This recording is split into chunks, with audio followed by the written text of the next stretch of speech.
শুভ্র ভাইয়ের বিয়ে ঠিক হয়েছে সুন্দরী এক মেয়ের সাথে। বিষণ্ণ মন নিয়ে নদীর ধারে বসে রয়েছে রুহানিয়া। কাঁদতে কাঁদতে তার চোখ মুখ ফুলে গেছে। সবাই বলা বলে করছে, মেয়ে যেন তেন সুন্দরী নয়, অপরূপ সুন্দরী যাকে বলে, ঠিক সেই ধাঁচের সুন্দরী। রুহানিয়া শুভ্রকে প্রচুর রকম পছন্দ করে।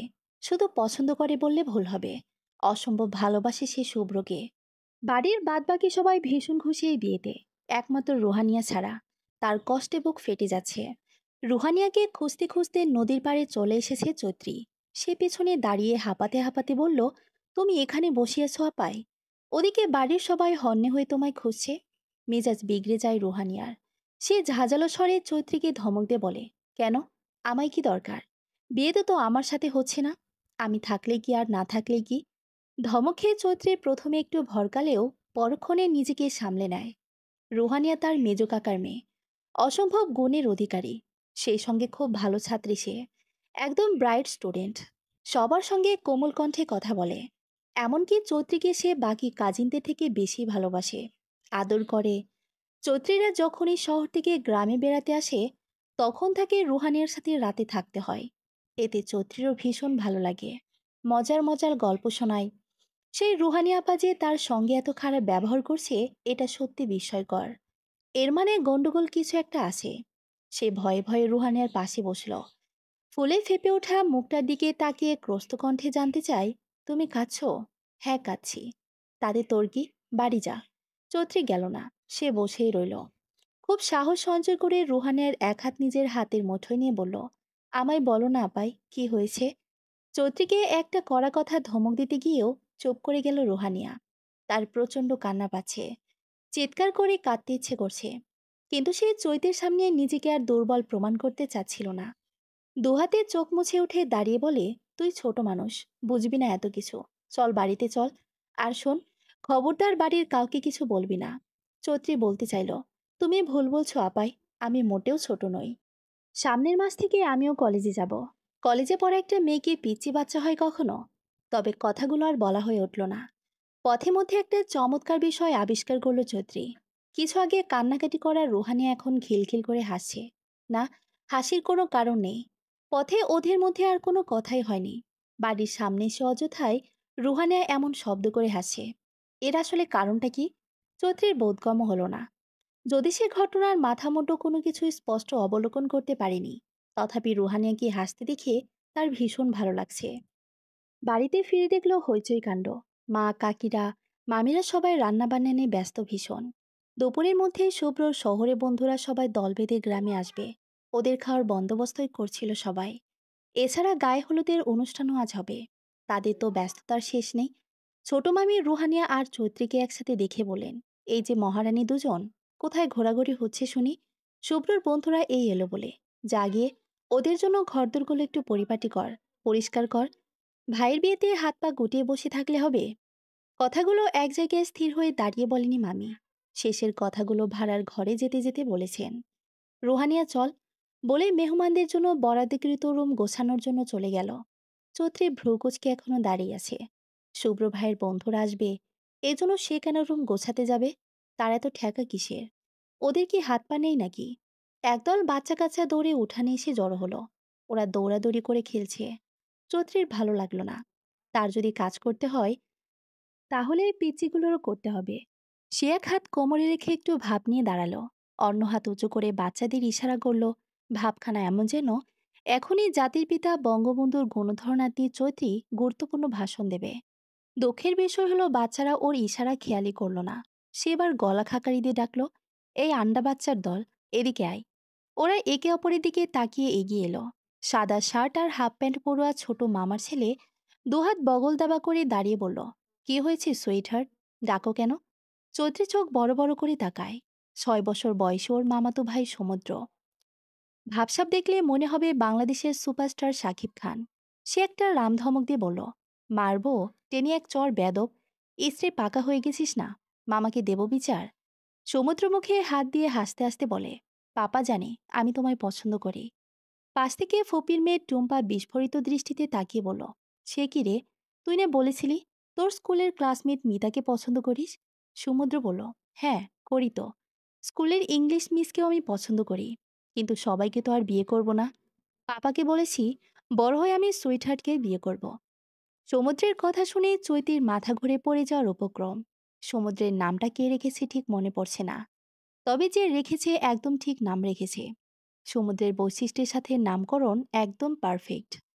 সমুদ্রের মতোই ওর মনটাও বিশাল। সে নিজেকে সামলে নিয়ে বলল, চল নেংটে ইঁদুর, আমাকে কাজে সাহায্য করবি। সে আমি সাহায্য করতে পারি, তবে তুমি আমায় নেংটি ইঁদুর কেন বলছো? আমি কি নেংটু? এই দেখো আমার প্যান্ট আছে। আর দেখা লাগবে না, চল এখন। এই আন্ডা বাচ্চা তোরাও আয়। একদল বাচ্চা কাচ্চা নিয়ে চৈতি ভেতরে যায়। ওদেরকে দেখে রুহানিয়া বলে, ওদেরকে আবার এনেছিস কেন? আমরা কাজ করব, আর ওরা কি বসে বসে হাওয়া খাবে? ওদের দিয়েও কাজ করাবো। রুহানিয়া বোধহয় মৃদু হাসল, বলল, এইটুকু বাচ্চারা আবার কি কাজ করবে? ওদেরকে তুমি এইটুকু বলছো? এক একটা ভাজা ভুট্টা। সমুদ্র কথার মাঝে ফোড়ন কেটে বলল, সুইটহার্ট, ভাজা ভুট্টা না, খই হবে। অথবা পপকর্ন বলতে পারো, কারণ ভাজলে সেটা তো আর ভুট্টা থাকে না, খই হয়ে যায়। চৈত্র ওর চুল টেনে ধরে বলে, খুব কথা শিখে গেছিস। যা, রুম ঝাড়ু দে। সবগুলো রুম তুই ঝাড়ু দিবি। এরপর বাকিদের বলল, বালিশগুলো গোছা যা। তোদের আম্মুরা কিভাবে গুছিয়ে রাখে দেখিস না, ঠিক ওইভাবে গুছাবি। বাচ্চারা সব কাজে লেগে পড়েছে। সে একটা চেয়ারে বসে কাজের তদারকি করছে। না চাইতেও রুহানিয়া ওদের কাণ্ড দেখে হেসে ওঠে। সবার আগে রুম গোছানো হয় লাবণী। সে দৌড়ে আসে চৈত্রীর কাছে। কি রে, কাজ শেষ? জানতে চাইল চৈত্রী। লাবণী মাথা নাড়িয়ে বলল, আপু, শেষ। আমি এখন চলে যাই। দাঁড়া, খালামণির কাছে শুনলাম তুই নাকি খুব হাসতে পারিস। আচ্ছা, এখন একটু হাসতো। লাবণী ঘাড় ঘুরিয়ে রুহানির দিকে তাকালো। রুহানিয়া চোখ পাকিয়ে বলল, ওহো, খবরদার, এখানে কোনো হাসাহাসি চলবে না। তার বারণ টিকল না। তার আগে লাবণী ঘর কাঁপিয়ে হাসা শুরু করেছে। এমনভাবে শব্দ করে হাসছে যে ওর অবস্থা দেখে বাকিদেরও হেসে কুটি কুটি হওয়ার মতো অবস্থা। এমনকি চৈত্রেও নিজে হাসতে হাসতে মেঝেতে বসে পড়েছে। কেবলমাত্র রুহানি নির্বিকার ভঙ্গিতে দাঁড়িয়ে রইল। বাচ্চারা সব হাসতে হাসতে বাইরে চলে গেছে। চৈত্রী পেট ধরে উঠে দাঁড়িয়ে বলল, লাবণী তো আসলে খুব হাসতে পারে আপাই। রুহানিয়া গম্ভীর হয়ে বলল, হ্যাঁ, খুব হাসতে পারে। হাসতে হাসতে বিছানা আরো বেশি এলোমেলো করে গেছে সবাই মিলে।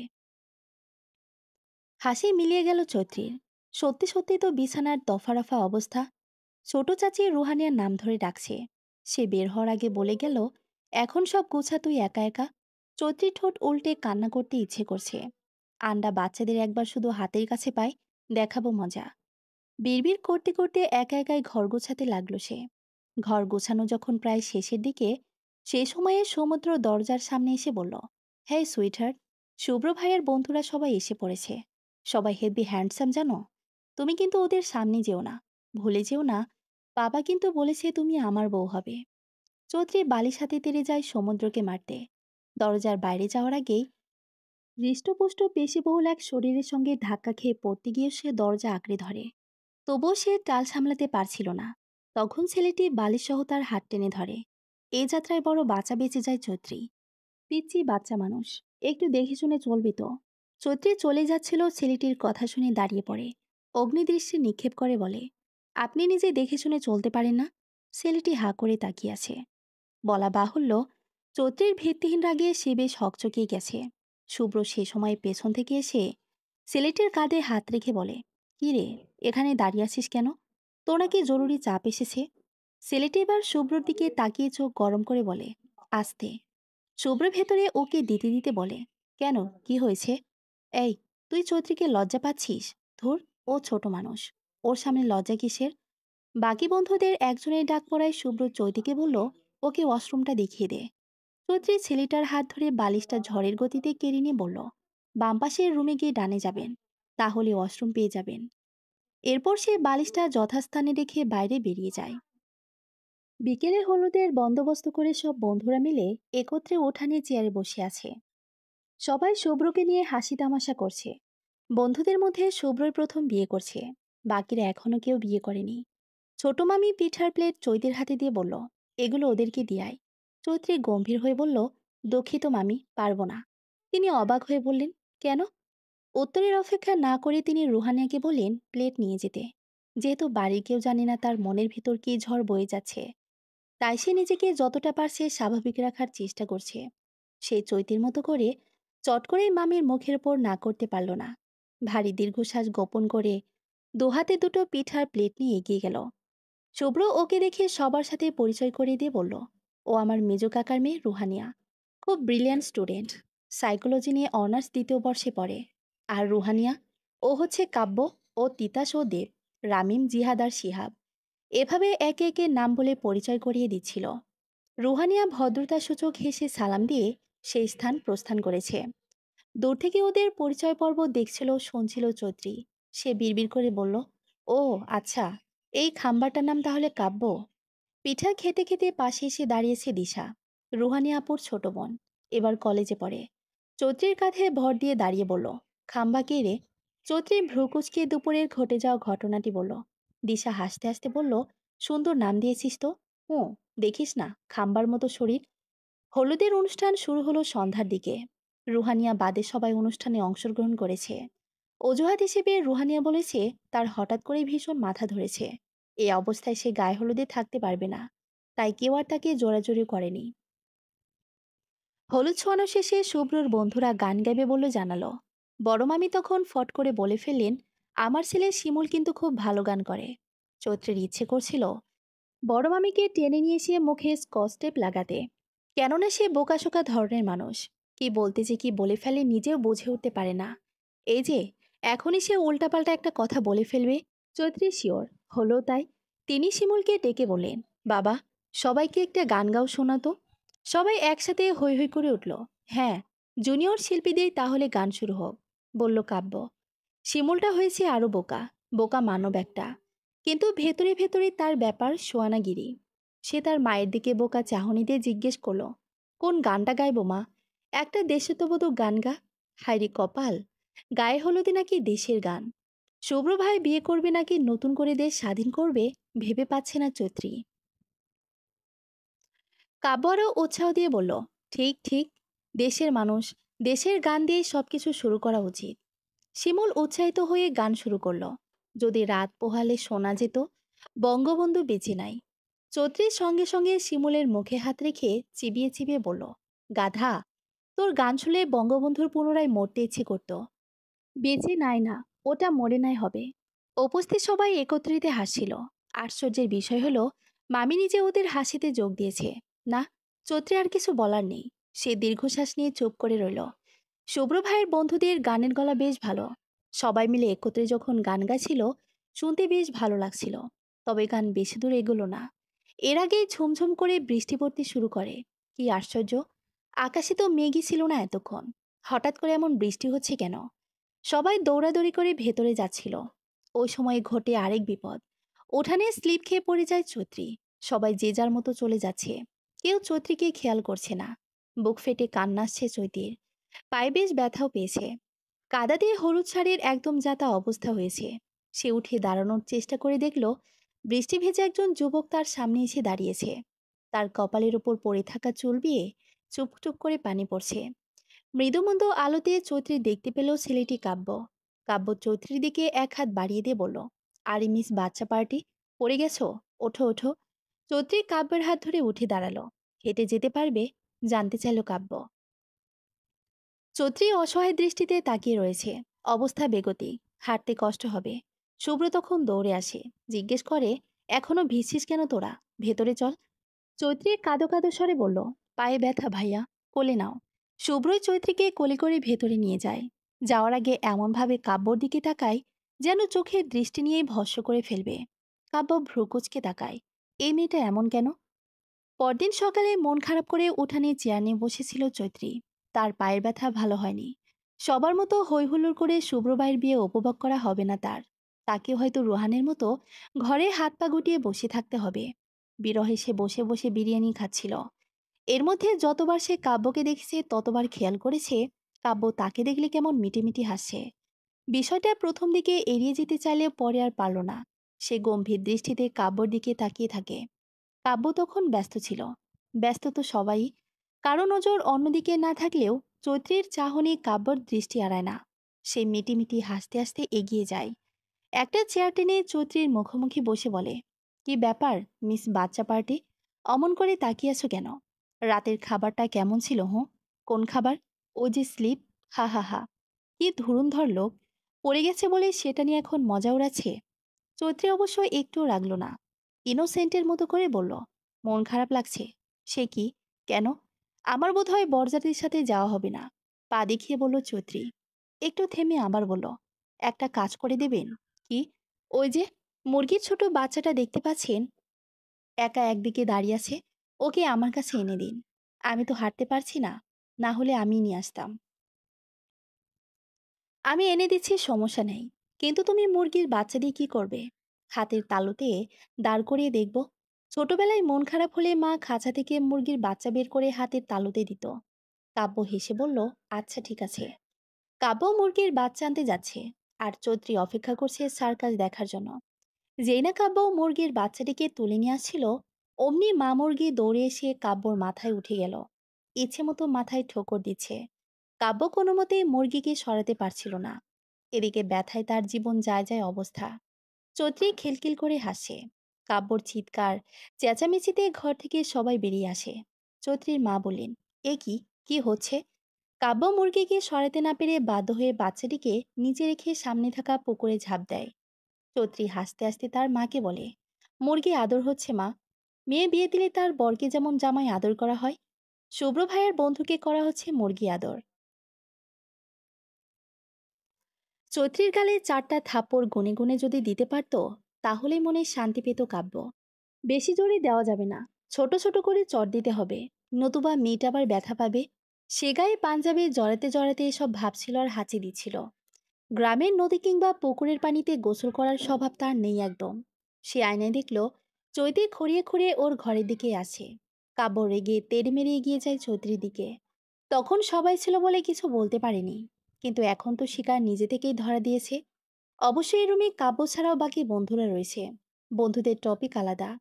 খুন করে লাশ গুম করে ফেললেও ওরা কাউকে কিছু জানাবে না। তবে এখানেও একটা কিন্তু রয়েছে। বাকিদের থেকে সুব্রত আলাদা। চৈতি যেহেতু তার কাজিন, সে নিশ্চয়ই ছেড়ে কথা বলবে না। সেসব চিন্তা তার মাথায় এলেও মনের মধ্যে বেশিক্ষণ রাখতে পারল না। সে একদম চৈত্রীর নিকট এগিয়ে গিয়ে বলল, তুমি আমার সাথে এমনটা কেন করলে? চৈত্রী দরজা ধরে পেছনের দিকে হেলে দাঁড়িয়েছিল। হঠাৎ এমন আক্রমণে একটু ভয় পেয়েছে বটে, তবে সে পুরোদমে এবার সাহসী হয়ে উঠল। কিছু বলতে যাওয়ার পূর্বে রুমে একবার চোখ বুলিয়ে দেখল সবাই রেডি হতে ব্যস্ত হয়ে আছে। হুট করে চৈত্রী ফ্লোরে বসে হাত পা ছড়িয়ে কাঁদতে শুরু করে।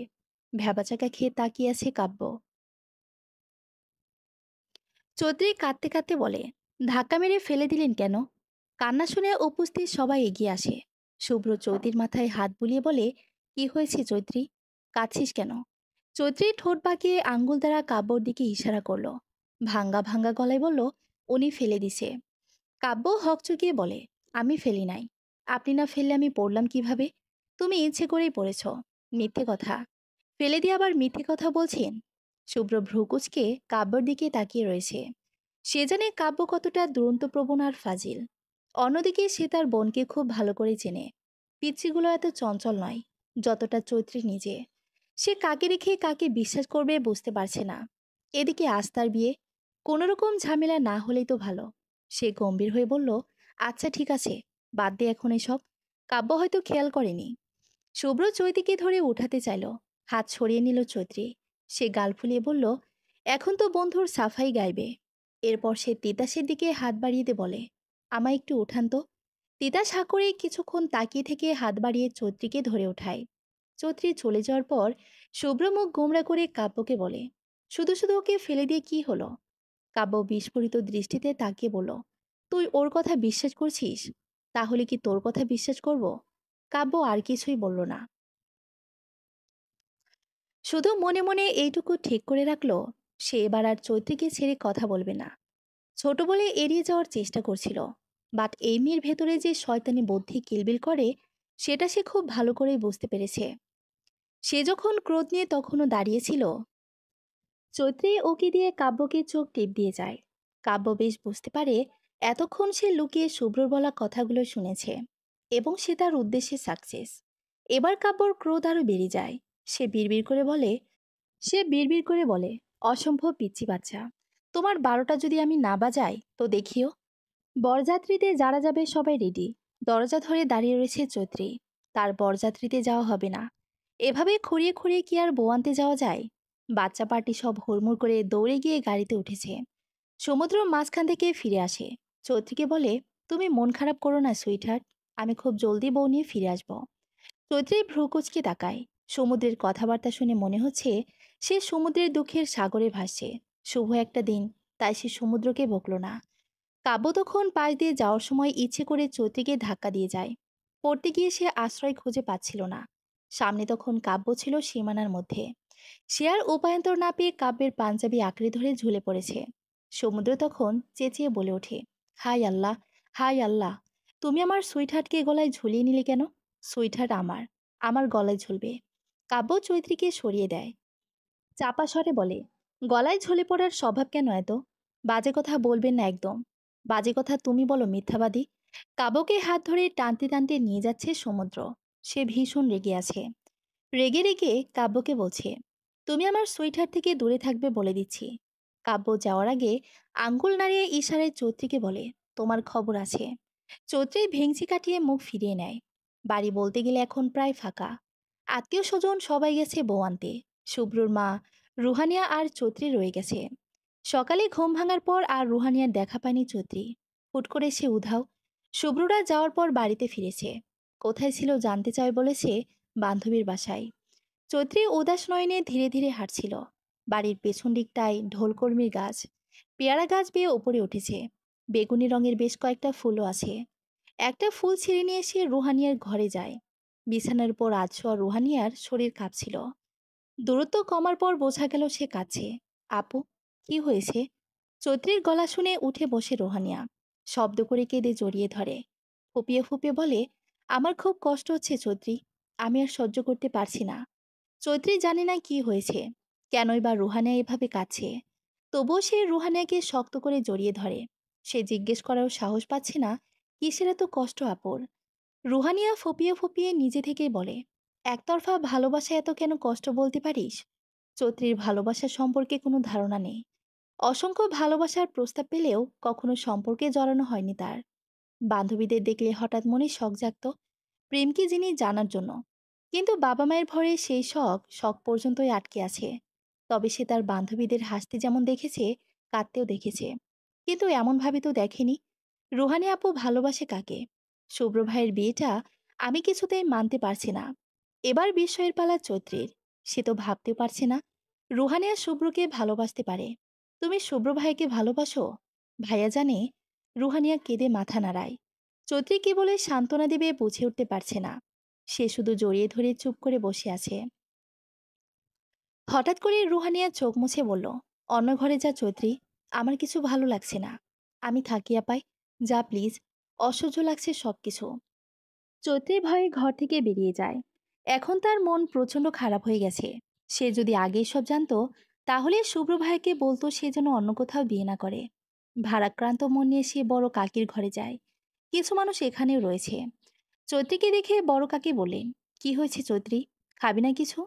চৈত্রী মাথা নাড়ালো, সে খাবে না কিছু। কাকি অন্য ঘরে গেলেন খাবার আনতে। চৈত্র গেল পিছু পিছু। নিচু স্বরে জিজ্ঞেস করলো, রুহানি আপাইকে তোমার কেমন লাগে কাকি? বড় কাকি চৈত্রীর দিকে তাকিয়ে মুচকি হাসলেন। বললেন, কেমন লাগবে আবার? তোরা সবাই তো আমার ছেলে মেয়ের মতোই। মানে আপুর বাড়ির বউ হিসেবে কেমন হবে? রুহানিয়া চমৎকার একটা মেয়ে চৈত্রী। ও যেই বাড়ির বউ হবে, সেই বাড়ির লোকেরা সোনার বউ পাবে। ওর মতো মেয়েই হয় না। চৈত্রী উৎসাহিত কণ্ঠে বলল, তাহলে শুভ্র ভাইয়ের জন্য রুহানিয়া আপাইকে বউ করে আনলে না কেন? বড় কাকির হাসি মুখটা মলিন হলো। ম্লান হেসে বলল, এমনটা আমরা ভাবিনি তো কখনো। তুই হঠাৎ এসব কথা কেন বলি? এমনি, কাজটা কিছু নাই তো। উদ্ভট সব কথা মাথায় আসতেছে। বড় কাকি হেসে খাবারগুলো হাতে নিয়ে বললেন, তুই বস, আমি রুহানিয়াকে খাবার দিয়ে আসি। সকাল থেকে মেয়েটা কিছু খায়নি। মাথা ব্যথার জন্য বউ আনতে যেতেও পারল না। চৈত্রী আতঙ্কিত হলো। অস্থির হয়ে বলল, না না, আপাই তো ঘুমাই, এখন জাগিও না। মাথা ব্যথা বাড়বে তাহলে। ঠিক আছে, উঠলে খাবার দিয়ে আসিস। সন্ধ্যা থেকে ঝুম বৃষ্টি শুরু হয়। রাতে বৃষ্টির মধ্যে বউ নিয়ে বাড়ি ফিরে সবাই। কাদামাটি পেরিয়ে বাসায় ঢোকে। চৌত্রির সামনে থেকে প্রথম দেখল শুভ্রর বউকে। নাম পুতুল। সত্যি সত্যি দেখতে একদম পুতুলের মতো। আল্লাহ তালা সব সৌন্দর্য যেন ঢেলে দিয়েছেন। চৌধুরী অবাক হয়ে তাকিয়ে আছে পুতুলের দিকে। হঠাৎ করে রুহানের কথা মনে পড়ায় তার মনটা আবার খারাপ হয়ে যায়। সকালের পর আর দরজা খোলেনি সে। সন্ধ্যায় বৃষ্টি শুরু হওয়ায় চৌধুরী এতক্ষণ কাকির ঘরেই ছিল। বৃষ্টি এখনো হচ্ছে।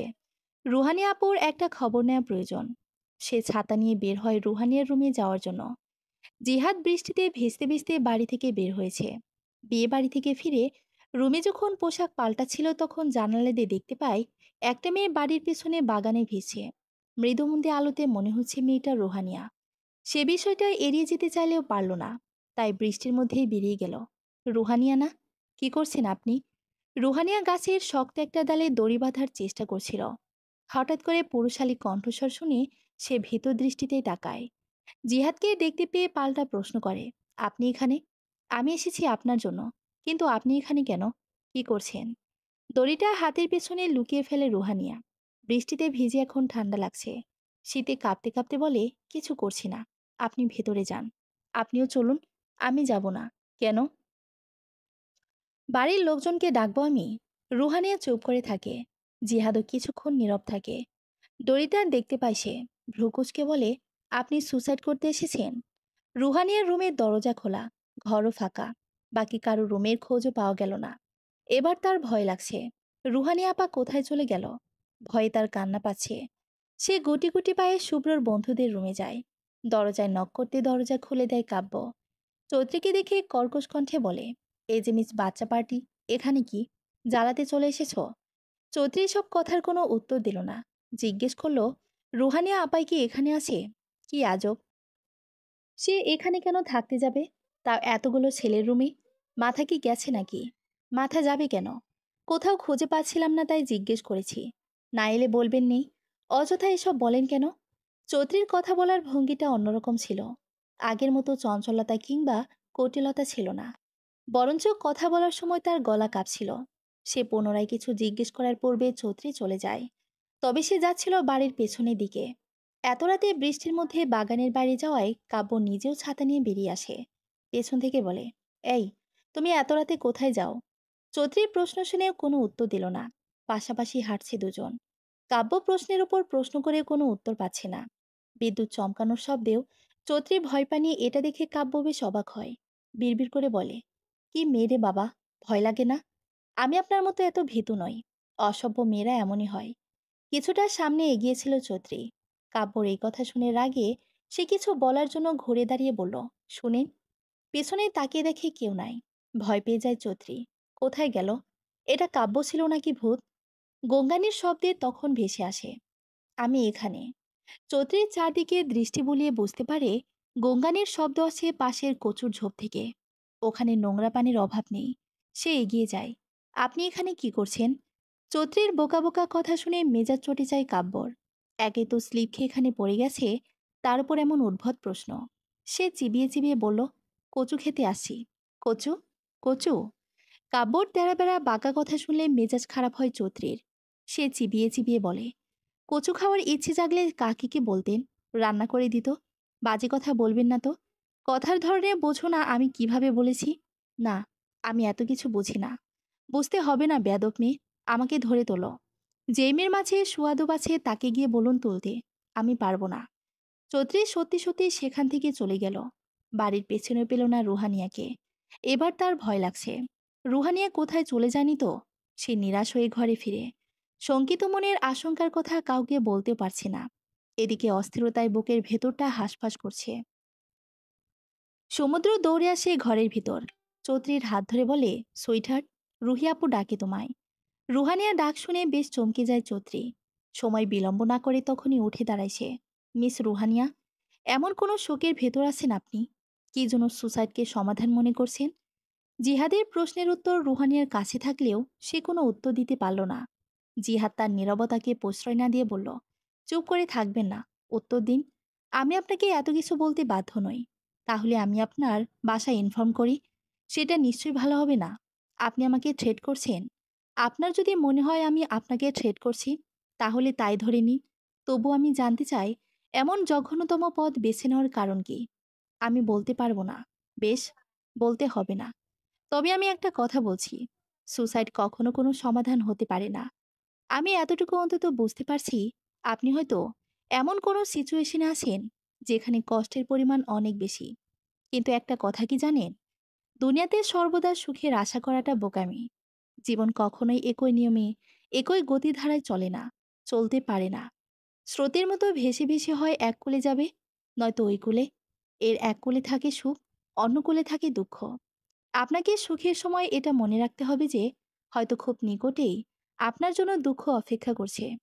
আর যখন দুঃখে থাকবেন, তখন এটাও জেনে রাখবেন, দুঃখের পরেই আসবে সুখ। কোরআনেও এই সম্পর্কে বলা হয়েছে জানেন না? সুখ দুঃখ মুদ্রার এপিঠ ওপিঠ। এটা আপনাকে মানতে হবে, বিশ্বাস করতে হবে, কারণ এটাই বাস্তবতা। আর বাস্তবতা কখনো সহজ সরল হয় না। এর প্রতিটা সমীকরণ জটিল। আপনাকে বুদ্ধি দিয়ে নয়, জ্ঞান দিয়ে নয়, আবেগ দিয়ে নয়, বরং ধৈর্য এবং বিবেক দিয়ে জটিল সমীকরণের সমাধান করতে হবে। আপনি যেই কারণে সুসাইড করে থাকেন না কেন, এতে সেই কাঙ্ক্ষিত জিনিস আপনি কখনোই পাবেন না। আপনি আসলে কিছুই পাবেন না, শুধু হারাবেন।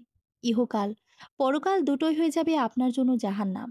আর হারাবে আপনার পরিবার, যারা জন্ম দিয়েছে, ছোট থেকে আদর যত্ন, প্রয়োজনীয় সবকিছু দিয়ে তিলে তিলে আপনাকে বড় করেছে। তারা আপনাকে হারাবে। তাদের এত ভালোবাসা ও ত্যাগের মূল্য হিসেবে আপনি এই নিরবধি কষ্ট উপহার দিয়ে যাবেন? রুহানিয়া ফপিয়ে কেঁদে ওঠে। জিহাদ দীর্ঘশ্বাস নিয়ে বলে, প্লিজ কাঁদবেন না। আপনার কাছে আমার অনুরোধ, সুসাইডের মতো জঘন্য কাজটি না করার। আমি আপনার সম্পর্কে শুনেছি, আপনি অনেক ব্রিলিয়ান্ট। সুসাইড করে বোকারা।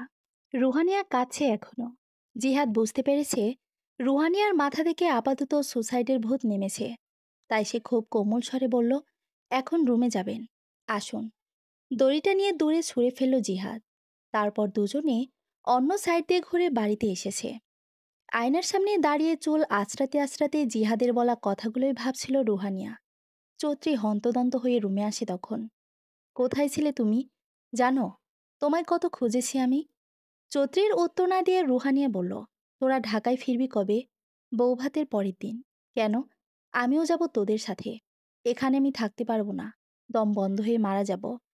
চৌধুরী পেছন থেকে রুহানাকে জড়িয়ে ধরে বলল, এসব বলো না আপু, তুমি আমাদের সাথেই ঢাকায় থাকবে, শুধু বৌভাতের অনুষ্ঠানটা শেষ হোক। রুহানিয়া স্মিথ হেসে চৌধুরীর মাথায় হাত রাখল। কাব্য কাদামাটি নিয়ে ঘরে আসে। তিতাস চিৎকার করে বলে, কি রে, কাদার মধ্যে গড়াগড়ি খেয়েছিস নাকি? ও খেয়েছি, অনেক মজা। তুই খাবি? চল যাই খেয়ে আসি। কচুর ঝোপের মধ্যে গড়াগড়ি খাওয়ার অনেক মজা, বুঝলি? জিহাদ বলে, পাগল হয়ে গেলে নাকি তুই?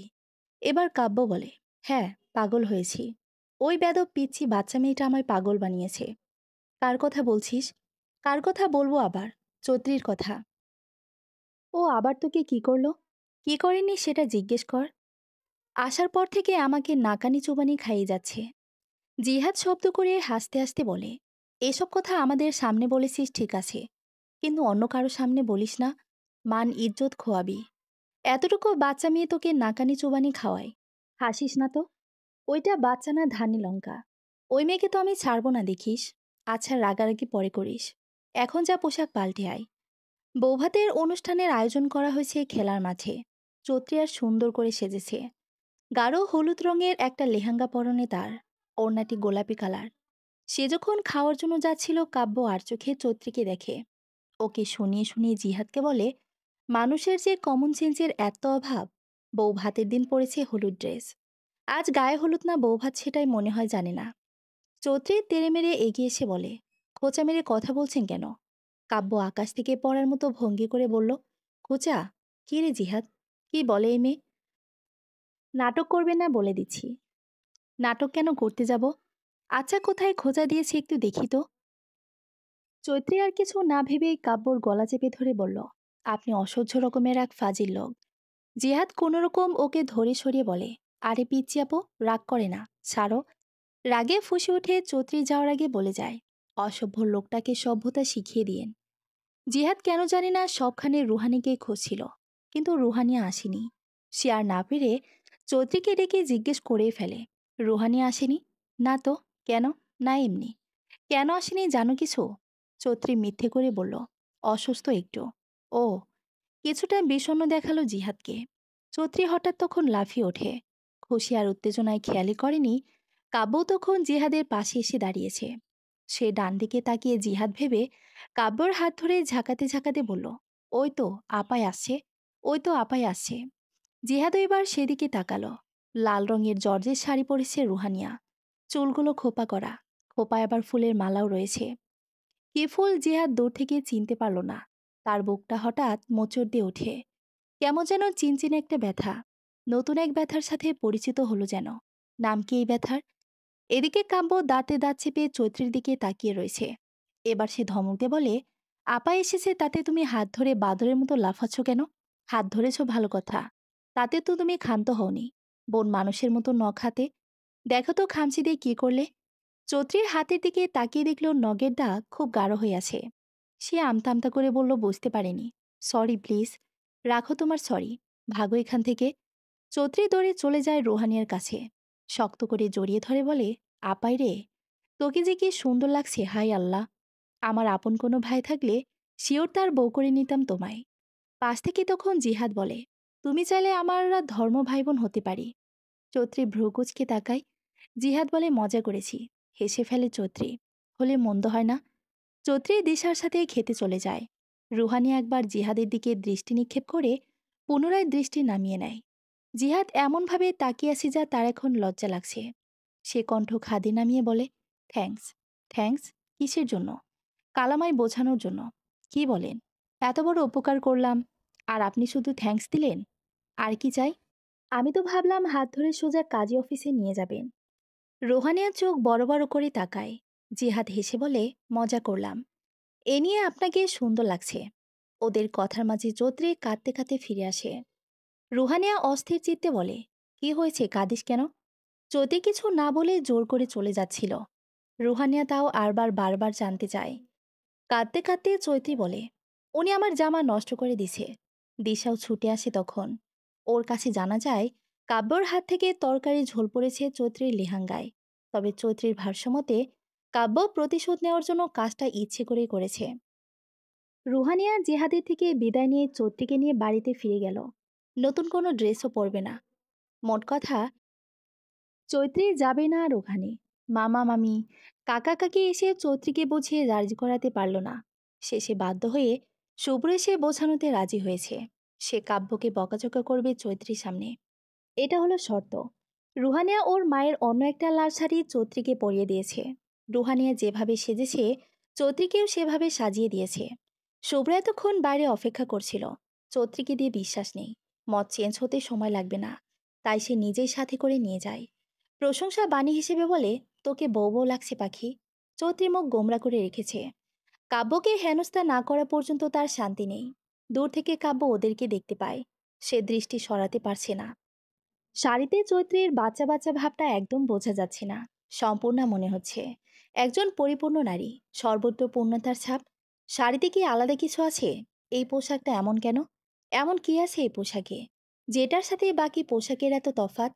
শাড়ি বুঝি এভাবেও চঞ্চল ছোট্ট একটি মেয়েকে পূর্ণতা দান করতে পারে? জিহাদ বিড়বিড় করে বলে, বেটা, আবার শাড়িতে ঝলটল ফেলে দিস না। শুধু শুধু বাচ্চা মেয়েটার পিছনে লাগার দরকারটা বা কি তোর?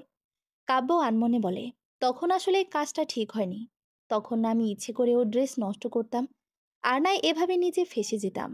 নিজের পায়ে তো নিজের কোড়াল মেরেছি। কি বলিস এসব? চৌধুরীকে দেখে সর্বনাশ বুঝে গেছে আমার। পাগল, বলে জিহাদ রুহানিয়ার কাছে চলে যায়। চৌধুরী কাব্যের সামনে দিয়ে যাওয়ার সময় ভিংজি গেটে দৃষ্টি সরিয়ে নেয়। কাব্য আবিষ্টিত হয়ে বলে, তুমি অপরূপা চৈত্র।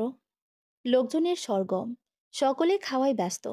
চারদিকে অল্প স্বল্প হইচই হওয়া সত্ত্বেও কাব্যের বলা কথাটি চৈত্রের কর্ণগহরে হানা দেয়। শুভ্রকে স্টেজে পাঠিয়ে দিয়ে দুকদম ফিরে আসে সে কাব্যের কাছে। চৈত্রীকে এতটা কাছাকাছি পেয়ে নির্নিমেষ দৃষ্টিতে তাকিয়ে রয়েছে কাব্য। এত সুন্দর সে বোধহয় ইতিমধ্যে কখনোই দেখেনি। চোখের পলক নড়ছে না, তবে হৃদকম্পন হচ্ছে প্রচণ্ড। এমনটা তো হওয়ার কথা ছিল না কখনো। চৈত্রী কোমরে হাত গুজে ভ্রুকুচকে তাকিয়ে আছে। কাব্যের ঠোঁটের কোণে এক চিলতে হাসি, দুচোখে অমায়িক মুগ্ধতা। ভ্রুজোড়া মসৃণ হওয়ার বদলে আরও খানিকটা কুচকে গেল চৈত্রীর। এরকম মুখায়ব করা কাব্যকে সেও তো প্রথমেই দেখল। সে বামভ্রু নাচিয়ে বলে, এই যে মিস্টার, আমার নাম চৈত্র নয়, চৈত্রী। আর তখন থেকে ওরকম করে তাকিয়ে কেন আছেন? তুমি সুন্দর তাই। ফ্লার্ট করছেন? কথাটি অনেকটা ঘড়ির মাঝে বলে ফেলেছিল কাব্য।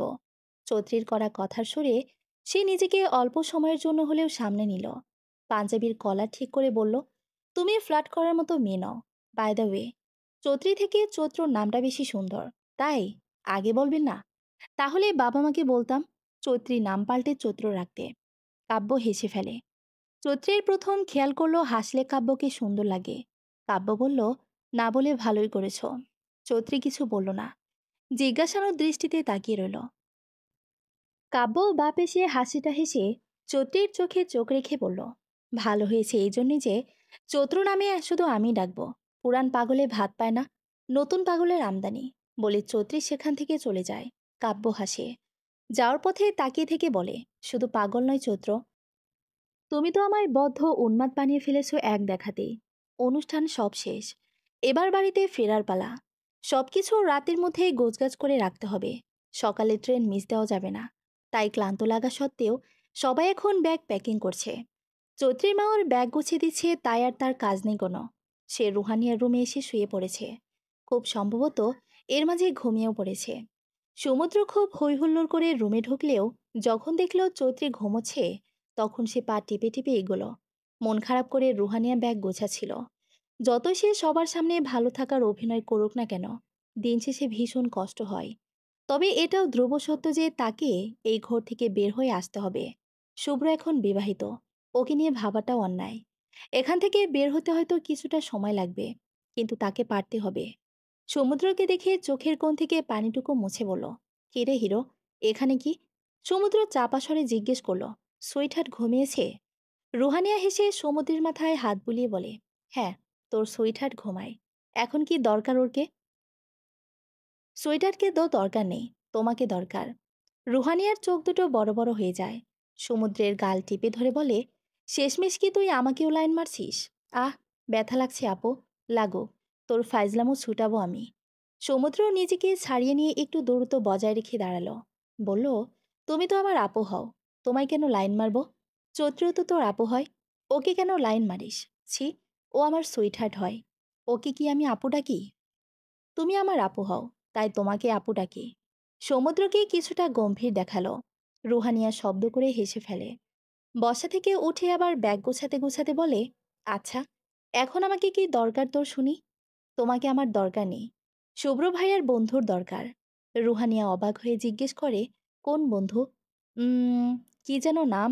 ও, মনে পড়েছে, জিহাদ ভাইয়া। তার আমাকে কি দরকার? জানি না তো। আমায় বলল তোমাকে একটু ডেকে দিতে। কোথায় সে? ছাদে। আচ্ছা, তুই যা। সমুদ্র দরজা পর্যন্ত গিয়ে আবার ফিরে এসে বলে, আপু একটা কথা বলি। কি? সুইটহার্টকে গালে একটা চুমো দে। রুহানিয়া চোখ পাকিয়ে বলে, ভাগ এখান থেকে। সমুদ্র দৌড়ে চলে যায়। রুহানিয়া হাসে। চৈত্রের দিকে এক পলক তাকিয়ে আদরেভাবে চুলে হাত বুলিয়ে দেয়। হেসে মনে মনে বলে, সমুদ্রটা চৈত্রের বড় হলে নির্ঘাত সমুদ্র ওকে ছাড়া কাউকে বিয়েই করতো না। ব্যাগ সম্পূর্ণ না গুছিয়ে ছাদে গেল রুহানিয়া। সিঁড়ি ভেঙে ওপরে উঠতে দেখতে পেল জিহাদ ছাদে পায়চারি করছে। সে রুহানিয়াকে দেখে বলল, এতক্ষণ লাগে আসতে? এত অস্থির দেখাচ্ছে কেন? কি হয়েছে? জিহাদ নিজেকে সামনে নিল। বলল, কই না তো, আপনার আসতে দেরি হলো, তাই জিজ্ঞেস করলাম। ব্যাগ গোছাচ্ছিলাম। কাল তো আপনিও ঢাকায় যাবেন, তাই না? হ্যাঁ, এটা ভালো ডিসিশন। কিছুদিন অন্য কোথাও থেকে ঘুরে আসলে আপনার ভালো লাগবে। রুহানিয়া কিছু বলল না। জিহাদ কিয়ৎক্ষণ নীরব থেকে বলল, আপনি ঢাকায় গেলে কি আমাদের দেখা হবে? রুহানিয়া আকাশের দিকে তাকায়। কেন জানি ভারী দীর্ঘশ্বাস বুক চিরে বেরিয়ে আসে। রেলিংয়ের উপর দুহাত রেখে বলে, আল্লাহ চাইলে হবে। আপনার ইচ্ছে নেই? রুহানিয়া চুপ করে থাকে। জিহাদ বলে, আচ্ছা, যে কথাগুলো বলার জন্য ডেকেছিলাম বলবো? অবশ্যই। কিছু মনে করবেন না তো? সেটা তো আপনি কি বলছেন সেই কথার উপর নির্ভর করছে। জিহাদ হাসল। বলল, আপনার ফোন নাম্বারটা কি পেতে পারি? না মানে, তাহলে ঢাকায় যাওয়ার পর আপনি চাইলে দেখা করা যাবে। রুহানিয়া কিছুক্ষণ চুপ করে থেকে জিহাদকে নিজের ফোন নাম্বারটি দিয়ে ছাদ থেকে নেমে আসে। কাব্যের সাথে চৈত্রীর আর দেখা হয়নি। সকালে ঘুম ভাঙার আগে চৈত্রীরা চলে গিয়েছে। রুম পেরিয়ে উঠানে আসতেই কাব্যর কেমন যেন সবকিছু ফাঁকা ফাঁকা লাগতে শুরু করে। আজ বাচ্চাদের হইচই নেই। বাকিরা বাকিদের মতো ব্যস্ত। সে জানে না চৈতিদের কখন যাওয়ার কথা। শুধু এতটুকুই জানতো আজ ওদের মতো চৈত্রীরাও চলে যাবে। সে উদাস নয়নে উঠানের একপাশে বসে, দৃষ্টি মাটিতে স্থির। চোখের পাতায় গতকালের শাড়ি পরিহিতা কাব্যের সেই চিত্র, কিন্তু আজ তার উপস্থিতি নেই। চলে গেছে তবে? সে অনিচ্ছুকভাবে কষ্ট পাচ্ছে নাকি নিজে নিজেই চৈত্রীকে নিয়ে বেশি ভাবছে বলে কষ্ট পাচ্ছে বুঝতে পারছি না। তবে বুকের ভেতর এই নতুন ব্যথাটি ভয়ঙ্কর যন্ত্রণাময়। ঘুম ঘুম চোখে তিতাস এগিয়ে আসে, হাই তুলে কাব্যের কাঁধে হাত রেখে বলে, কি রে, এখানে কেন বসে আছিস? রেডি হ, যাবি না? কাব্য এক পলক তাকিয়ে থমকায়। স্থির মস্তিষ্কে চিন্তা করে দেখে তার ভীষণ কষ্ট হচ্ছে। এতটাই কষ্ট হচ্ছে যে সে কথাও বলতে পারছে না। অথচ তার না হয়েছে বিচ্ছেদ, না আছে বিরহ। শুধুমাত্র কারো অনুপস্থিতিতে এতটা ব্যথা, ক্লেশ বুকের ভেতর টর্নেডোর মতো ঝড় তুলে দিতে পারে। শব্দটি বোধ হয় কারো নয়, বরঞ্চ চৈত্রী হবে। কানেকশন করলে লাইনটা হয়, শুধুমাত্র চৈত্রের অনুপস্থিতিতে সে এতটা ক্লেশ বোধ করছে। এলোমেলো চিন্তায় গোছে উত্তর তো দেওয়া দূরে থাক, ঠিকমতো হুহাও করতে পারছি না। কেমন ব্যথাত দৃষ্টিতে সে তাকিয়ে রয়েছে তিতাসের দিকে। কাব্যর উদাস ভঙ্গি, ব্যথাত দৃষ্টি দেখে তিতাস কিছুটা ঘাবড়ে যায়। কপালে হাত রেখে জিজ্ঞেস করে, অসুস্থ নাকি তুই? কাব্য প্রলম্বিত দীর্ঘশ্বাস নিয়ে বলে, না, ঠিক আছি। শুভ্রর উপস্থিতি ঘটে তখন। সে দুই বন্ধুর দিকে এগিয়েছে বলে, কি রে, তোরা এখন ফ্রেশ হসনি? খাবি কখন? কাব্য রইস হয়ে বলল, এই তো এখন ফ্রেশ হয়ে রেডি হব। বাকি সবাই কি চলে গেছে? বাকি সবাই কারা? ছোট মামারা আর চৌত্রীরা চলে গেছে, সাথে রুহানিয়াও গেছে। কদিন নাকি ঢাকায় বেড়াবে। কাব্যের বুকের ভিতর বয়ে চলা কষ্টের নদীর স্রোত হু হু করে বাড়তে থাকে। এই স্রোতে সে ঠাঁই পাচ্ছে না। যার কথা মনে পড়লেই আগে রাগ হতো, তার কথা মনে করে এখন কষ্ট হচ্ছে। হায়রে নিয়তি! অপছন্দের ব্যক্তি বুঝে বুকের এতটা দখল করে নিতে পারে? পারে তো। না পারলে কি আর কাব্যর মতো বুঝদার একজন ছেলে চৈত্রীর জন্য এমন হা হুতাশ করত? সকালের নাস্তা সেরে ওরা সবাই গ্রাম থেকে ঢাকার ফেরার জন্য রওনা হয়। সাদা রঙের গ্রিল বেয়ে বেয়ে তিন চারটে করলা গাছ অনেক উঁচু অব্দি চলে গেছে। গাছগুলোর বয়স বেশি নয়। চৈত্রীর গাছের ভীষণ শখ তার মায়ের মতোই। মা ছাদ বাগান করেছে, আর চৈত্রী করেছে বারান্দা বাগান। তার বারান্দায় ফুলের পাশাপাশি রয়েছে করলা গাছ ও পুঁইশাক। পুঁইশাক গাছ খুব একটা না বাড়লে করলা গাছ তরতর করে অল্প সময়ের মধ্যেই বেড়ে গেছে। গ্রাম থেকে ঢাকায় ফিরে চৈত্রী যখন দেখতে পায় তার করলা গাছে দুটো হলুদ ফুল ফুটেছে, তখন আর তার খুশি দেখে কে। মা এসে ফুল দুটো দেখিয়েছে বলে কিছুক্ষণ মায়ের সঙ্গে আহ্লাদ করেছে। রুহানিকে আগ্রহ ভরে দেখিয়েছে, দেখো আপু দেখো, আমার করলা গাছে ফুল ধরেছে। রুহানিয়া প্রত্যুত্তরে মুচকি এসেছিল। এখন গোধূলি বিকেল। রুহানিয়া বারান্দাতে দাঁড়িয়ে আকাশ দেখছে। মৃদু মৃদু বাতাসে করলা গাছের পাতাগুলো নড়ছিল। তার বুকের ভেতর চাপা কষ্টগুলো একটু একটু করে বাড়ছিল। শত চেষ্টা করেও শুভ্রকে পুরোপুরি ভুলতে পারছিল না। সময় লাগবে সে জানে, কিন্তু এই সময়ের সীমা যে কতটা সে জানে না।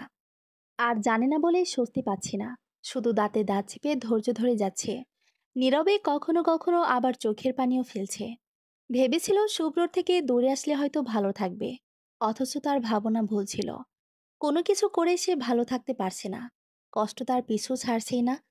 মাগরিবের আজানের পর চৈত্রীকে নিয়ে ছাদে হাঁটছিল রোহানিয়া। সে সময় জিহাদের নাম্বার থেকে ফোন আসে। গতকাল নাম্বার দেওয়ার পর সাথে সাথে মেসেজ করেছিল জিহাদ, এটা আমার নাম্বার। রুহানিয়া বুঝতে পেরেছিল এই আমিটা জিহাদ। পরিচিত যে কারো নাম্বার সে ফোনে সেভ করে রাখে, এমনকি প্রয়োজনীয় কলেজ, ভার্সিটির কেরানির নাম্বারও। রুহানিয়া একবার চৌত্রের দিকে তাকালো। ও ফোন নিয়ে আকাশের ছবি তুলছে। আরও কিছুটা দূরত্বে সরে গিয়ে রুহানিয়া ফোন রিসিভ করে সালাম দিয়ে বলল, কেমন আছেন? জিহাদ সালামের উত্তর নিয়ে বলল, আলহামদুলিল্লাহ, ভালো আছি। আপনি? আলহামদুলিল্লাহ। কথাটি বলার সময়ে রুহানিয়ার ভেতর থেকে চাপা দীর্ঘশ্বাস বেরিয়ে আসে, যেটা জিহাদও শুনতে পায়। আর সে এটাও আন্দাজ করে নেয় রুহানিয়া ভালো নেই। জিহাদ বলল, কি করছেন এখন? ছাদে হাঁটছি। এ সময়ে ছাদে কি করছেন? রুহানিয়া মৃদু হেসে বলল, ভয় পাওয়ার কিছু নেই, লাভ দেব না। এ সময় ছাদের হাওয়া ঠান্ডা থাকে বেশি। তাছাড়া সাথে চৈত্রীও আছে। ও আচ্ছা, দুবন ছাদে? জি। কিছুক্ষণ নীরবতা। মৌনতা কাটিয়ে জিহাদ কৈফত দেওয়ার ভঙ্গিতে বলল, আসলে আরো আগে ফোন করতাম, কিন্তু আপনি কি না কি ভাববেন তাই সাহস পাইনি। তাই দেরি করে দেওয়াতে কি কিছু ভাবতে পারি না? জিহাদের কিছুটা ভয় লাগলো। সে বিষণ্ণতায় ডুবে গিয়ে বলল, আপনি কি রাগ করেছেন? কথা বলতে না চাইলে আমি আর আপনাকে বিরক্ত করব না। কে বলল আমি বিরক্ত হয়েছি? তাহলে ওই কথা বললেন যে? আপনি অযথা কৈফত দিলেন, তাই আপনার কথার পিঠে ওই কথাটি বলেছি। বিরক্ত হইনি। থ্যাঙ্কস টু আল্লাহ। কথাটা বিড়বিড় করে বলে গলা খাকারি দিয়ে ফের বলল, একটা কথা বলবো? বলুন। কিছু মনে করবেন না তো? বকবেনও না? আচ্ছা। আপনি তো ধানমন্ডি আছেন, তাই না? জি। আমি মোহাম্মদপুর থাকি। দূরত্ব কিন্তু খুব বেশি নয়। তাই বলছিলাম যে, দেখা করবেন আজ?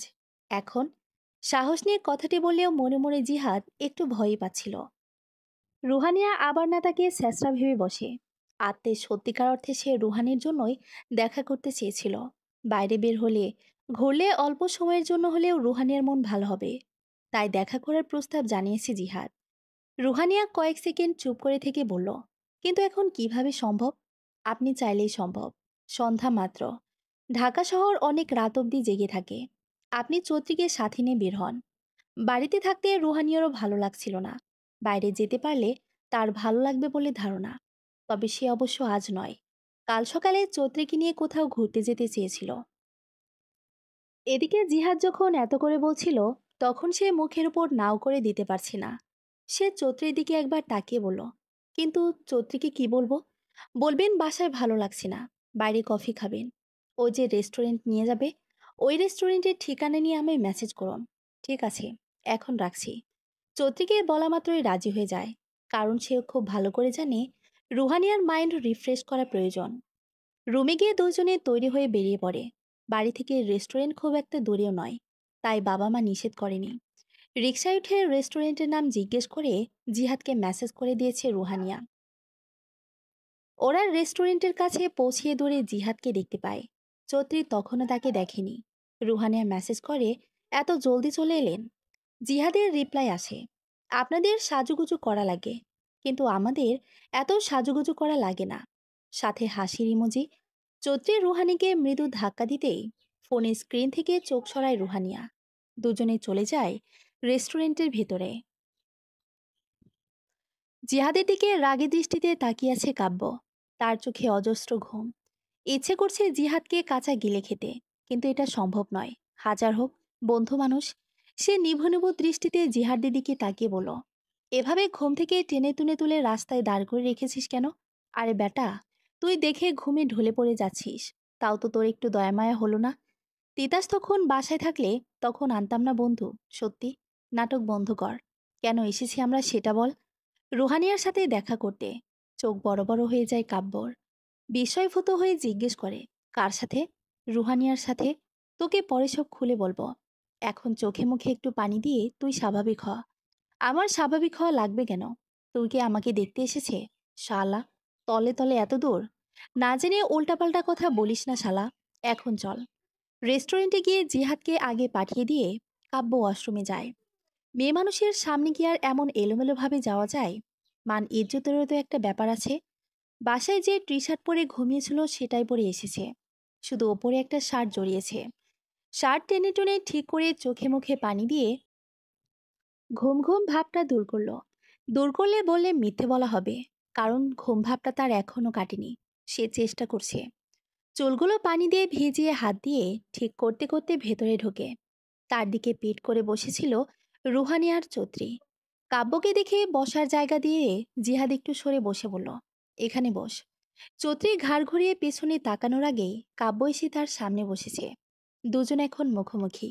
তারা দুজনেই অপ্রস্তুত হয়ে পড়ে। ভাবতেই পারেনি যে আবার দেখা হবে, কিন্তু দেখা হয়েছে। জিহাদ ভেতরে এসে বলেছিল তার সাথে আরো একজন বন্ধু এসেছে, কিন্তু সে যে কাব্য হবে ঘূর্ণাক্ষরেও ভাবতে পারেনি চৌধুরী। কাব্য অস্পষ্টভাবে বলল, চৈত্র। চৈত্রী কিছু বলতে গিয়েও গিলে ফেল। দৃষ্টি ফিরিয়ে নিয়ে রুহানের দিকে তাকালো। এমন প্রত্যাখ্যানে সংকুচিত হলো কাব্য। সেও নিজের অপ্রস্তুত ভাব সামলে নিয়ে রুহানিয়াকে জিজ্ঞেস করলো, ভালো আছেন আপু? রুহানিয়া মৃদু হেসে বলল, আলহামদুলিল্লাহ ভালো। আপনি? কাব্য চৈত্রীর দিকে একবার তাকিয়ে হেসে বলল, আলহামদুলিল্লাহ, অনেক ভালো আছি এখন। এরপর সে হুট করে চৈত্রীকে বলল, এই পিচ্চি বাচ্চা, এখানে বড়রা কথা বলছে, তুমি কি করছো? চৈত্রী হা হয়ে যায়। তার কি তাহলে চলে যাওয়া উচিত? রুহানিয়া কিংবা জিহাদ কিছু বলার পূর্বেই কাব্য বলল, তুমি আমার সাথে অন্য টেবিলে চলো। ওদেরকে কথা বলতে দাও। ভয় নেই, আমি তোমার সাথে অযথা কথা বলবো না। জাস্ট সঙ্গ দেব, যাতে বোরিং না হও। রুহানিয়া বলল, আরে না না, তোমরা থাকো। কাব্য বলল, সমস্যা নেই আপু। এরপর আবার চৈত্রীর দিকে তাকিয়ে বলল, এখনো বসে আছো কেন? ওঠো। চৈত্রী ভাবলো আসলে হয়তো দুজনের ব্যক্তিগত কোনো কথা থাকতে পারে। রুহানিয়ার তরফ থেকে ব্যক্তিগত না হলেও জিহাদের তরফ থেকে হতে পারে। আর ঠিক এই জন্য হয়তো বন্ধুর সাহায্যে এগিয়ে এসে কাব্য এত পায়তারা করছে চৈত্রীকে সরানোর জন্য। সে তাই বিনা বাক্যে উঠে অন্য জায়গায় বসলো। পিছু পিছু কাব্যও গেল। রুহানিয়া তখন জিহাদকে বলল, ওদের যাওয়ার কিন্তু প্রয়োজন ছিল না। আপনি কি রাগ করলেন? না, রাগ করিনি। কিন্তু কাব্য ভাইয়া মনে হয় অন্য কিছু ভেবেছি আমাদের নিয়ে। সমস্যা নেই, সত্যিটা তো আমরাই জানি। আমি ওকে দেখা করার ব্যাপারে আগে কিছু বলিনি তো, তাই হয়তো ভেবেছে। আমি বলে দেব, আমাদের মধ্যে কিছুই নেই। কাব্য চৈত্রীর মুখোমুখি বসতে যাবে। চৈত্রী তখন হুংকার দিয়ে বলে, খবরদার, আপনি এখানে বসবেন না, অন্য কোথাও বসুন। অনেক জায়গা খালি পড়ে আছে। কাব্য কিছু না বলে আগে বসলো। টেবিলের উপর হাত রেখে বলল, কেন বসবো না? এই জায়গাটা তোমার বাবার না, আমার শ্বশুরেরও না। সুতরাং তোমার পারমিশন আমি চাইনি। চৈত্রী কথার মিনিং বুঝে ওঠার আগে কাব্য বলল, শোনো, অযথা ঝগড়া করবে না। মুড এখন ফ্রেশ আছে, ঝগড়া করতে মন চাচ্ছে না। অ্যানিওয়ে, কফি খাবে? না। কেন খাবে না? ইচ্ছে করে না, তাই খাবো না। আইসক্রিম খাবে? না। তাহলে চা? কিচ্ছু খাবো না। কেন কিছু খাবে না? চা খাও। চা খেলে ভাল লাগবে। তুমি, আমি এবং চা, দারুণ কম্বিনেশন হবে চৈত্র। রেস্টুরেন্ট থেকে ফেরার পর চৈত্রী ভীষণ ক্ষেপেছিল। রুহানিয়া কোনোভাবে ওর রাগ ভাঙাতে পারেনি। হঠাৎ করে কাব্য যেন তার দু চোখের বিষ হয়ে উঠেছে। বিষের এই প্রতিক্রিয়া সময়ের সঙ্গে সঙ্গে বাড়তে থাকে। চৈত্রী যখন চেষ্টা করছিল কাব্যকে তার থেকে দূরে সরানোর, ততই কাব্য যেন এগিয়ে আসছিল কাছে। জিহাদের মাধ্যমে সে চৈত্রীর ফোন নাম্বারও জোগাড় করে ফেলেছে। যখন তখন কল মেসেজ করতেই থাকতো। চৈত্রী মাঝে মাঝে এটাই ভেবে পায় না, একটা মানুষ এতটা আজেরা হয় কিভাবে।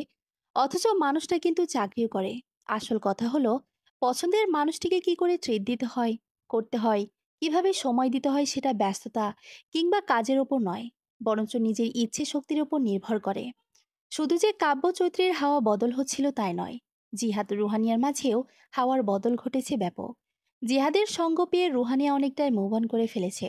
সে বাড়িতে কথা বলে সিদ্ধান্ত নিয়েছে এখানে থেকেই চাকরি করবে। ওর সিদ্ধান্তে কেউ যদি সবচেয়ে বেশি খুশি হয়ে থাকে তাহলে সে হচ্ছে জিহাদ। কাব্য অফিস থেকে বাসায় ফিরেছে মিনিট 15 হবে। ওর কিছুক্ষণ পর জিহাদ আসে। শুভ্র এখন পুতুলকে নিয়ে আলাদা বাসায় থাকে। তিতাস এখনো ফেরেনি। আগে 4 বন্ধু একসাথে ব্যাচেলর থাকতো। কাব্য ফ্রেশ হয়ে এসে ফোন নিয়ে শুয়ে পড়ে। পাশে এসে বসে জিহাদ। পিঠে চাপড় দিয়ে বলে, কি করিস? আমি কি করে তা দিয়ে তোর কাজ কি? অফিস থেকে এসেছিস, আগে গিয়ে ফ্রেশ হয়ে নে। জিহাদ শার্টের বোতাম খুলতে খুলতে বলে, নিশ্চয়ই চৈত্রীকে বিরক্ত করবি এখন। কাব্য উঠে বসে, খেপে গিয়ে বলে, এই শালা, বিরক্ত কেন বলছিস? আমি ওরকে বিরক্ত করি নাকি? ওর কল বা মেসেজও ও তো বিরক্ত হয়। এটাকে বিরক্ত বলে না, ভালোবাসার প্রথম ধাপ বলে। এখন আমার এসব পাগলামি ওর ভালো লাগছে না। যখন ও নিজেও ভালোবেসে ফেলবে, তখন দেখবি এসব পাগলামি দেখার জন্যই মুখিয়ে থাকবে। তাই ও তোকে ভালোবাসবে এতটা শিওর কিভাবে হলি তুই? আলবাত ভালোবাসবে। এতটা ভালোবাসবে, ইগনোর করা কোনো মেয়ের পক্ষে সম্ভব নয়, বুঝলি? হুম, বুঝলাম। এখন আমার কথা শোন। কাব্য তখন চৈত্রীকে কল দিচ্ছিল। ফোনের স্ক্রিনে দৃষ্টি রেখে বলল, কি কথা? আমি তো নিজেই ফেঁসে বসে আছি। কিন্তু আমাদের সম্পর্ক তো আর তোদের মতো সাপে নেউলের মতো না। তাই চাইলেও তোর মতো করে পাগলামির মাধ্যমে বুঝিয়ে দিতে পারি না। কাব্য মাথা নাড়িয়ে হেসে হেসে বলল, রুহানি আপুর প্রেমে পড়েছিস তাই না? হুঁ। জিহাদ মাথা চুলকে বলে, বুঝিস তো। কাব্য আর তখন চৈত্রীকে কল করল না। ফোন বিছানার ওপর রেখে বন্ধুর কাঁধে হাত রেখে বলল, তাহলে আর চিন্তা কিসের? শুভ কাজটা সেরে ফেল। শুভ কাজ সেরে ফেলবো মানে? মানে বিয়ে করবি। আপত্তি আছে নাকি তোর? আমার কেন আপত্তি থাকবে? ভয় তো রুহানিয়াকে নিয়ে। ও যদি না মানে? আমায় ভুল বোঝে? এখানে তো আমায় ভুল বোঝাবুঝির কিছু দেখছি না। কাউকে ভালোবাসা কি অন্যায় নাকি? আর শোন, তুই ডিরেক্ট বিয়ের প্রস্তাব দিবি। বিয়ের প্রস্তাব দিতে আমার কোনো আপত্তি নেই। কিন্তু ভয় হচ্ছে যদি রিজেক্ট করে দেয়। আর কথা না বলে, তোদের মাঝে এখন সম্পর্কটা কিরকম? বন্ধুর মতো। তাহলে আর এত চাপ না নিয়ে বলে ফেল। সত্যি? হ্যাঁ। যত ভাববি তত বেশি কনফিউশনে পড়ে যাবি। মনের কথা জানিয়ে দেওয়াই ভালো। এরপর যদি সে রাজি হয় তাহলে তো আলহামদুলিল্লাহ, আর যদি রাজি না হয় তবুও হাল ছাড়বি না। কাব্যর শেষ কথা শুনে জিহাদ হাসল, হেসে বলল, ঠিক আছে। জিহাদ গোসলে যাওয়ার পর কাব্য বারান্দায় গিয়ে চৈত্রীকে কল করে। চৈত্রী তখন পড়ছিল। এ মাস থেকেই তার কলেজের ক্লাস শুরু হয়েছে। পড়তে তার খুব একটা ভালো না লাগলেও নতুন বই নিয়ে বসে থাকতে ভীষণ ভালো লাগে। ফোনের স্ক্রিনে কাব্যর নাম্বার দেখে মেজাজ চটে যায় চৌধুরীর। এর আগে সে দুটো নাম্বার ব্ল্যাক লিস্টে ফেলেছে, মনে হচ্ছে এটাও ফেলতে হবে। সে কতক্ষণ ফোনের দিকে স্থির দৃষ্টিতে তাকিয়ে থেকে রিসিভ করলো। ওপাশ থেকে কাব্য বলল, চৈত্রের প্রখর রোদে শেষ হয়ে গেলাম। ভ্রু কুচকে যায় চৌধুরীর। সে গম্ভীর হয়ে বলে, এখন চৈত্র মাস নয়। আমি কখন মাসের কথা বললাম? আমি তো বললাম মানুষের কথা। বুঝিনি, সহজ বাক্য। তোমার কথা বলেছি। আমি চৈত্র নই, চৈত্রী। কতবার বলবো এক কথা? তুমি শুধু আমার চৈত্র। এই কথা তোমায় কতবার বলবো? আপনি না চাকরিজীবী মানুষ, ফোন করার জন্য এত ফালতু সময় কোথায় পান? কি যে বলো না চৈত্র, এটাকে বলে গুরুত্বপূর্ণ সময়। তুমি সবসময় এমন বিরক্ত হয়ে কথা বলো কেন? কারণ আপনাকে আমার বিরক্ত লাগে। কিন্তু আমি তো তোমাকে বিরক্ত করি না। অবশ্যই বিরক্ত করেন, তাই নাকি? তাহলে বাসায় আমার কথা কেন বলো না? একটা ছেলে তোমায় প্রতিনিয়ত বিরক্ত করে যাচ্ছে, আর তুমিও সেটা নীরবে সহ্য করে যাচ্ছ। এর মানে কি? Something something? Nothing nothing. আপনি শুভ্র ভাইয়ের বন্ধু, তাই সহ্য করতেছি। কারণ আমি চাই না আপনাদের বন্ধুত্ব নষ্ট হোক। তাহলে আরেকটা উপকার করো। কিসের উপকার? বন্ধুত্বটা আরেকটু জোরালো করে দাও। আমি? কিভাবে? তুমি আর রুহানি আপু ঢং না করে ক্লিয়ার করে বলেন, আমার বন্ধু জিহাদ তোমার আপুকে ভীষণ ভালোবাসে, কিন্তু ভয়ে বলতে পারছে না। সম্ভবত আজ নয়তো কালকের মধ্যেই বলে দিবে। তার আগে তোমার কাছে অনুরোধ, জিহাদের আগে এই কথাটি তুমি রুহানি আপুকে বলো না। এখন আসি তোমার টপিকে। তুমি এতদিনে নিশ্চয়ই বুঝে গেছো আমি কিরকম হাবুডুবু খাচ্ছি। নদীর পানিতে সাঁতার জানলেও প্রেমের পানিতে সাঁতার কাটা আমার কাম্য নয়। তাই আমায় বিয়ে করে পাড়ে তুললে খুবই উপকৃত হতাম। এতে আমিও বেঁচে যাই, আর শুভ্রর সাথে বন্ধুত্বও গাঢ় হবে আরও। প্রস্তাবটা কেমন লাগলো? জঘন্য। আমি এত সুন্দর প্রস্তাব দিলাম, আর তুমি এক কথাতেই উত্তর দিয়ে দিলে, তাও কিনা বললে জঘন্য। আপনার কি বকবক করা শেষ? আমি ফোন রাখবো। তোমার সাথে কথা বলে আমার বকবকানি আজীবনও শেষ হবে না। এখন বলো, জেহাদের সাথে কি আমিও বিয়ের প্রস্তাব পাঠিয়ে দেব? কচু খেয়ে মরেন আপনি, বলেই ফোন কেটে দেয় চৌধুরী। কাব্য শব্দ করে হাসে, আর ফোন না দিয়ে মেসেজ পাঠায়, মুরগি আদর করেছ, কচুও খাইয়েছ, এবার তোমার বাড়িতে জামাই আদরের ব্যবস্থাটা করে দাও। চলবে। গল্প বিকাল, প্রথম পর্ব। পরবর্তী পর্ব পড়ার আমন্ত্রণ হলো সবাইকে। ধন্যবাদ।